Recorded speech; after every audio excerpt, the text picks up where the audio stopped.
is your typical flooding for the historic district. This is where I walk through, guys. I shoot a lot of my videos specifically on this road, and I'll show you a couple of the other side streets. Very typical, but I think this is going to get, you know, worse as the day progresses.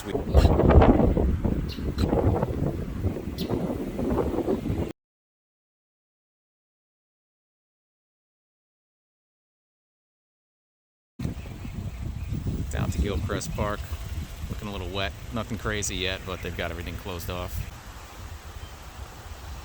So if you guys can see that in the water, there's the dock. These are at the new docks at Sea Haven.